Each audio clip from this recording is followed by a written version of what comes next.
I'm not really into MMOs, mainly just because of how restrictive they can be in terms of the classes and stuff like that. That being, you can pick, for example, mage, warrior, stuff like that, and then, you can't change it until you make a new character or whatever else. And this is where Mabinogi comes into place. This was actually my first MMO that I've ever played, and I've tried some of the other ones, like Maple Story and shit like that, but I gotta say, I really stuck to Mabinogi. And I'm just gonna like say this out now. I'm just gonna call it Mabby from now on because it's a lot shorter than saying Mabinogi. So just letting you know. But actually, compared to some other MMOs, Mabby is actually pretty open in terms of its class system and some other parts in the game. Of course, I'll probably get that a little bit later. But I'd say actually one of the first things I actually really did like about it was the stories, and these stories would be told through the generations. And now we'll get into that actually first, because some of them are actually, like the one I'll be talking about, I honestly it's probably the most recognizable out of all the other married generations. And obviously that will be the first one, Generation 1.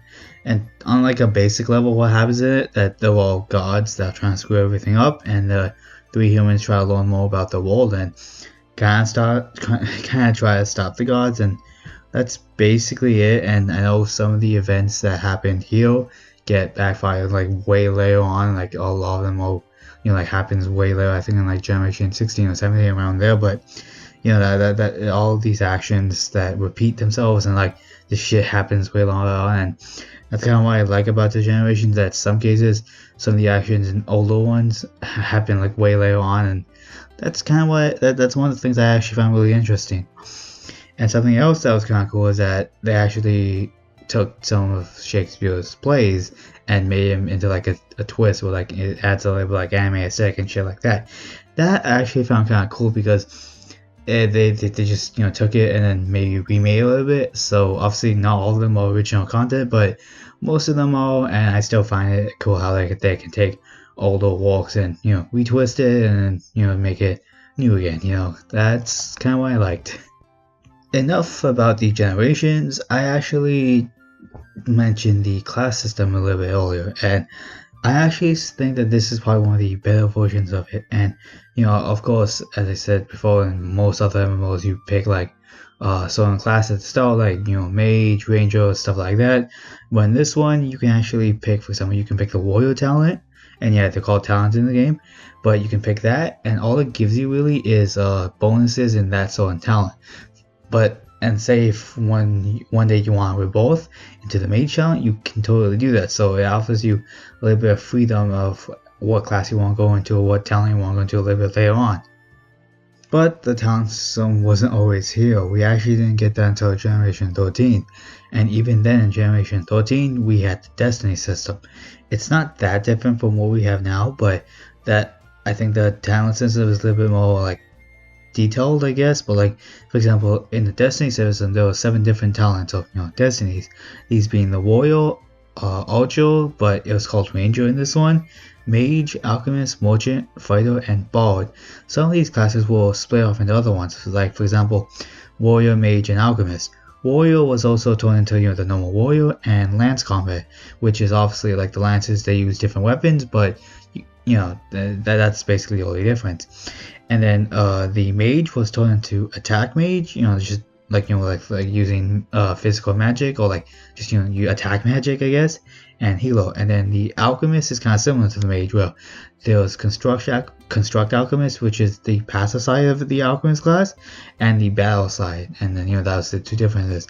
And merchant, this was actually split off to numerous life talents. For example, in the case of merchant, before it would only count for like 2 or 3 skills in the newer ones, but now in the older ones it accounts for like all the life skills. But before, like at least right now, there were numerous ones, like there was tailor, blacksmith, and stuff like that, and all these ones that I just mentioned are in their own classes. My personal favorite talent would have to be the Battle Alchemist, which can actually do a lot of damage, as all the classes can, but like this one you can pretty much do a lot of damage from the start, and that's what I like. Like for example, certain attacks like Wild Cannon and Flame Burst can actually be charged up to 5 times with the cylinder weapon that you get, and the more times you do it, the more damage you can do. But for example, something like Walking, it's a one-time shot where you charge up a crystal, you blast it, and then it does the damage. While Flame Burst, it does damage over time, which is kind of good. Like it shoots like maybe 3 to 5 shots in one row, and that's kind of cool. But there was actually some really useful skills that this class has, like for example Chain Cylinder, which basically helps you charge up those crystals a lot faster. For example, like every time, like once you use it once, say for example at rank A, it charges up the crystal 3 times, so then you get the effects of charge 3 crystal, which is actually really nice. Then there was other skills like Life Drain, which basically a self-healing attack, barrier spikes that can actually help you stop attacks, ranged and close combat attacks, and some other really good ones.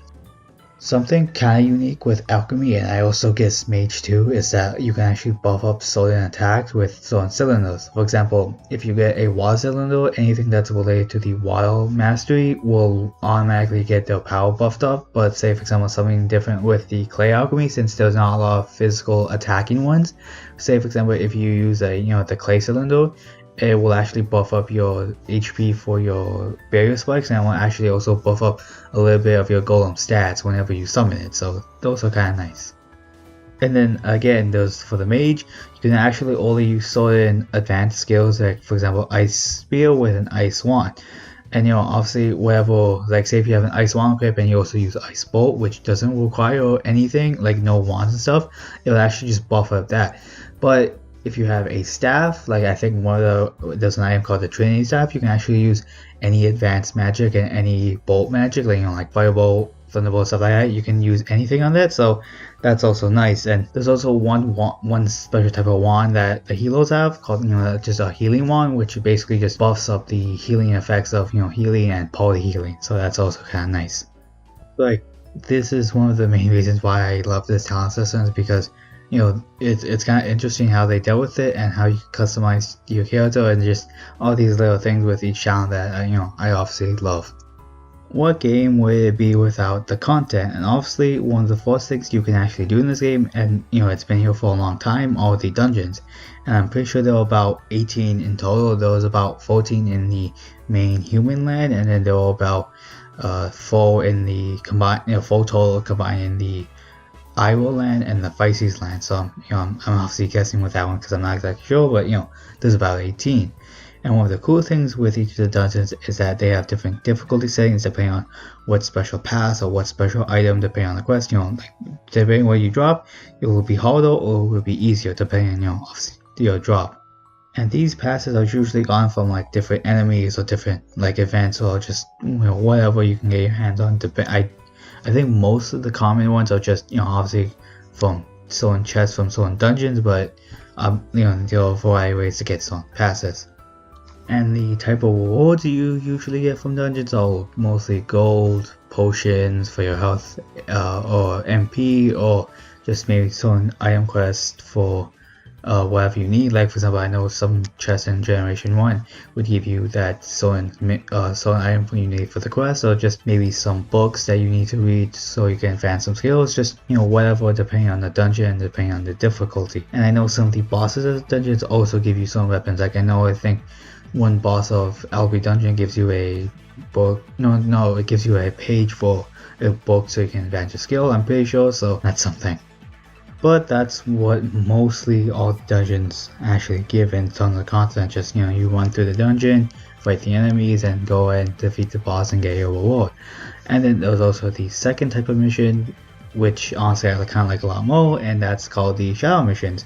These ones are a tad better in terms of like leveling and getting rewards, just because you get like a because obviously you can select the difficulty depending on your talent level, and then right after that you can get like a you get the mission, and say usually gives you a butt ton of EXP, and depending on the mission can give you a decent amount of gold. And usually the enemies are usually, I would say, a lot stronger in terms of like the dungeon ones, just because you won't have the passes all the time, and you can just immediately pick the difficulty wherever you want. And I really do think that shadow missions are a cool concept, so there's that. There's also some other smaller things you can do, like for example the exploration missions in Iowa. It's, obviously I think I mentioned this before, but it's a different content in the game, and basically these types of missions are really simple, like finding pillars, sketching enemies, and just it's really simple stuff. It's not gonna waste your time for too long, but I wouldn't recommend them because the rewards are not that good. But you do you. And the last real thing I want to go over are all the events, because it's an MMO, of course they will have events. And obviously these events a lot of the times would actually give you like some really cool rewards if you're lucky enough, and some of them would just give you really shitty stuff like potions and stuff like that, but that's not the point. But I want to get into like the types of events that Mavi has. One of them, I think it's usually same in all MMOs. Well, you have to stay logged in for a while to get a special item, and then you can spend that item to go get whatever you want in the shop for the time. And then another one's actually playing special missions. One of the ones I actually loved was called Loneliness Nightmare, and basically you gotta protect a castle from waves of zombies, and it was actually really fun. You had to get up to 5 different people, and each person picks a class from the ones in the game. For example, these being Warrior and Archer, Battle Alchemist and Fighter, and Mage and Bard. The ones I mentioned together all combined because the combined the two classes. So you get to swap between, say for example, Battle Alchemist and Fighter whenever you want. So that's actually really fun. And then you actually level up each of these skills every single wave with guild that you gain from finishing the wave, and obviously the better wave you get to, the better the rewards. I actually really do like this event, but the one thing that kind of sucks is that they keep on bringing it back. I would honestly say there's hardly any creativity with the events anymore, but I could say this one is still a blast to do whenever it comes out. Stuff you're not gonna wanna like, or you're not gonna like this. And I'm pretty sure by now you guys have noticed this game doesn't look all too good, but I honestly can say this kind of works to their strength. They made it look like this so it can run on low-end machines, and also the game also came out like in the early 2000s, but it doesn't look all that nice, and I'm pretty sure if you're into graphics you would not really care for this game, so that's definitely something. And another thing, this game actually doesn't run all too well, and in most cases whenever you like transfer from map to map, the loading takes a long while, and even though there's a lot of popping when you go from map to map, some maps are just really big. Like I think Tara is really huge, and it lags like almost all the time in there, and it sucks. And yeah, I know this game was made in like the early 2000s, but like that's no excuse to make them not like to make them next on. I'm pretty sure they can make it run better. That's what I'm trying to say. But regardless of some of its shortcomings, I really do like this game. I actually spent so much time as a kid and making online friends and just messing around the game, doing events, learning skills, and a bunch of other things. And it's kind of sad that this game is slowly dying, and obviously I played a lot as a kid, and it will actually be a sad day for me whenever this game does finally die. I will honestly miss it when that happens, but it's probably gonna happen soon since not a lot of players are playing it now, so that really sucks. Thank you guys for watching. Hey, like 30-minute video of me ranting about some old MMO, but again, thank you for watching, and I hope to see you guys later.